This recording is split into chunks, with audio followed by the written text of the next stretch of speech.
Bonsoir à tous, on débute ce journal du Mercato du côté de l'OM. La situation devient difficile pour André Villas-Boas sur le banc olympien. Et même s'il a été conforté jusqu'à la fin de la saison par sa direction, le technicien portugais n'est vraiment pas sûr de rester l'an prochain. D'ailleurs, les Marseillais se pencheraient déjà sur le nom de son successeur et auraient pris contact avec Lucien Favre.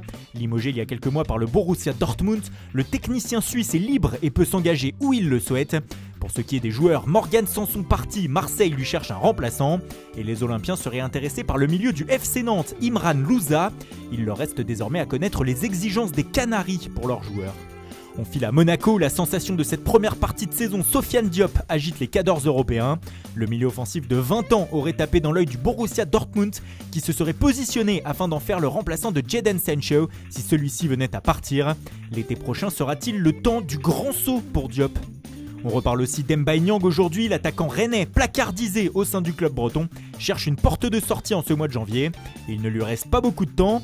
Selon nos informations, le Genoa serait intéressé en cas de départ de Gianluca Scamacca. Niang a déjà évolué au Genoa, c'était en 2015. Il était alors prêté par l'AC Milan. À l'étranger, c'est le gros coup du jour et il est signé Arsenal. C'est officiel, Martin Odegaard est prêté sans option d'achat par le Real Madrid aux Gunners. À 22 ans, le Norvégien va tenter de retrouver le niveau qui était le sien la saison dernière à la Real Sociedad. Il portera le numéro 11. Le club londonien qui n'a sans doute pas terminé son mercato hivernal et qui devrait être actif jusqu'à lundi soir. Arsenal pourrait d'ailleurs venir piocher en Ligue 1. Jordan Amavi intéresse en effet les Gunners, surtout que le latéral gauche est en fin de contrat avec l'OM en juin prochain. À ce poste, Mikel Arteta garderait aussi un œil sur le joueur de Southampton, Ryan Bertrand. Lui aussi est en fin de contrat avec les Saints en juin prochain. Plus haut sur le terrain, Arsenal aurait contacté l'entourage de l'ailier du Shakhtar Donetsk, Manor Salomon. À 21 ans, l'Israélien brille en Ukraine. Enfin, les Gunners vont devoir gérer le dossier Lucas Torreira avant lundi. Prêté à l'Atlético de Madrid, le milieu uruguayen ne joue pas en Espagne et Arsenal pourrait le prêter ailleurs.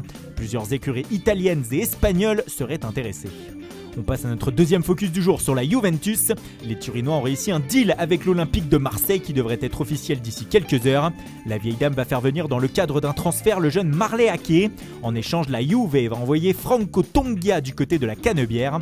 Les deux joueurs dans leur nouveau club respectif passaient leur visite médicale aujourd'hui. Le club turinois ne s'arrête pas là et prospecte aussi dans d'autres clubs de Ligue 1. Par exemple, les recruteurs de la Juve suivraient de près l'attaquant du LOSC, Youssouf Yazidzi. Ceci dans le but de recruter un buteur afin de devenir le troisième homme derrière Morata et Cristiano Ronaldo. Yazidzi n'est pas la seule piste des champions d'Italie en titre. Olivier Giroud est toujours dans les petits papiers, comme Edin Dzeko en conflit avec son coach à la Roma. Dernièrement, la presse italienne expliquait qu'un chèque de 22 millions d'euros avait été proposé à Sassuolo pour son buteur prêté au Genoa, Gianluca Scamacca. Autre jeune du Genoa proche de Turin, le milieu de terrain Nicolo Rovella, qui serait sur le point de s'engager. Enfin, dans le sens des départs, la Juve va devoir prendre une décision pour Paulo Dybala. Moins utilisé cette saison par Andrea Pirlo, l'Argentin pourrait être tenté d'aller voir ailleurs l'été prochain. Le PSG se serait déjà positionné.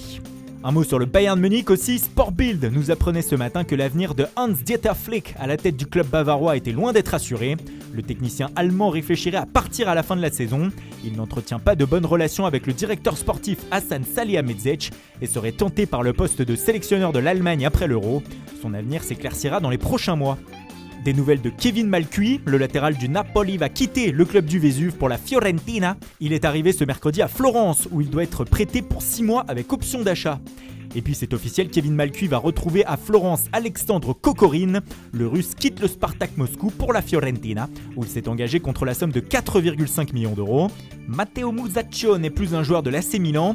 Le défenseur file du côté de la Lazio où il va tenter de renforcer l'arrière-garde romaine. Hier soir, Papu Gomez a rejoint le Séville FC.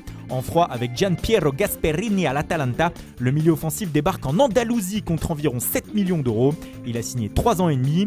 Des nouvelles de Shinji Kagawa. Le japonais continue de voyager. Il s'est engagé aujourd'hui avec le club grec du PAOK Salonique pour 1 an et demi. Le jeune Lillois Fadiga Ouattara rejoint Valence en Espagne. Le joueur de 19 ans a été prêté pour 6 mois au club espagnol. Il évoluera avec la réserve en D3. Nice a prêté de son côté son latéral gauche Racine Colli à Amiens en Ligue 2. Le prêt n'est pas assorti d'une option d'achat. Voilà, c'est tout pour aujourd'hui. Bonne soirée à tous et rendez-vous dès demain matin pour de nouvelles informations sur le Mercato.